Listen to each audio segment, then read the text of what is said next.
matututunan sa akin eh. Ayun yung panoorin yung mga pinagla-live ko. Dami nilalagay ko sa sa YouTube. Nalaglag kasi yung ballpen. Nalaglag ng pamangking ko eh.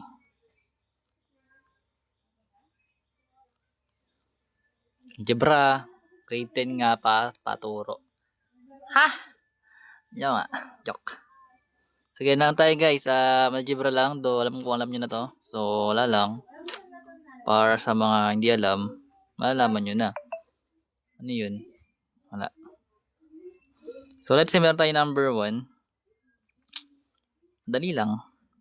3 times x minus 5 equals 12. So what is the value of x that will satisfy the equation? So madali lang kasi kailangan mo lang palitan yung variable x ng certain number. Pwede kang mag-try and error. Pero syempre hindi mo gagawin yung pagdating dito. Kasi marunong tayo mag-solve. Mentally pwede mo siya i-solve, di ba? Remember, ang ginagawa is, pwede mo siya i-solve in 2 ways kapag ganito yung format. Kasi pwede natin ma-divide yung left side tsaka right side. Yung coefficient na 3, pwede yun, direct na.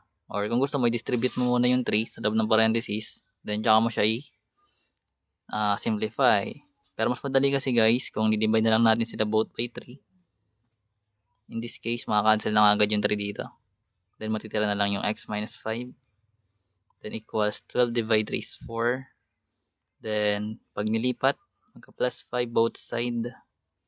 Then, matitira yung variable x, which is magiging 9. So, if you plug 9 here, 9 minus 5 is 4. 4 times 3 is 12, which is equal sa 12 din. Sabihin tama. Galing ah. Pwede na. Papasa na yan. Number 2. Reviewer lang to ha. Kung paulit-ulit tayo guys, scroll na kayo. Pag naiinip, pwedeng mag-scroll up. So, ano yung factored form ng x squared minus 9? Ikaw, be. Kung ka na, be. Muna.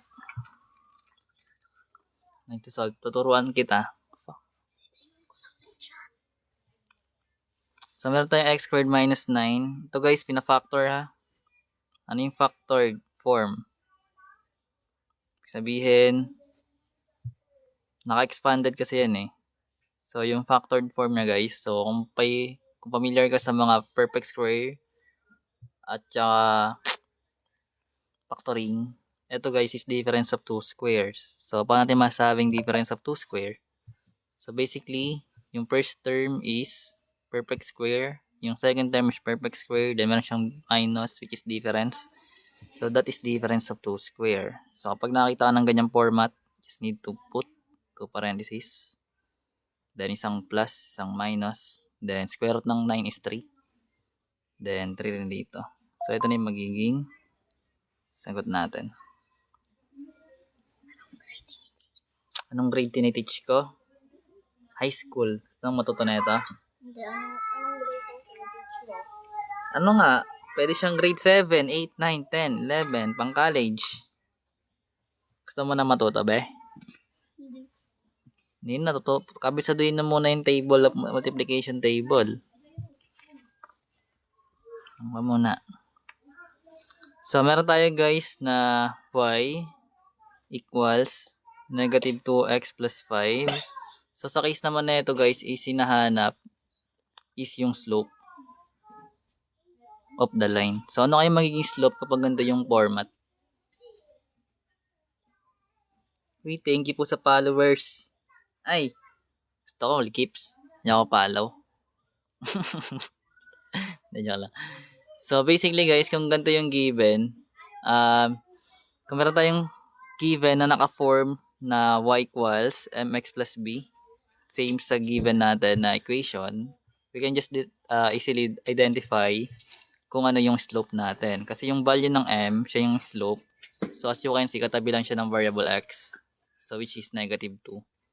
And kapag negative yung slope natin, guys, kapag yung slope is equal 0, yung graph niyan is horizontal. Kapag yung slope is greater than 0, which is positive numbers, that is increasing. Then kapag yung slope natin is less than 0, which is negative numbers, that is decreasing naman. So binabasa natin yung graph from left to right.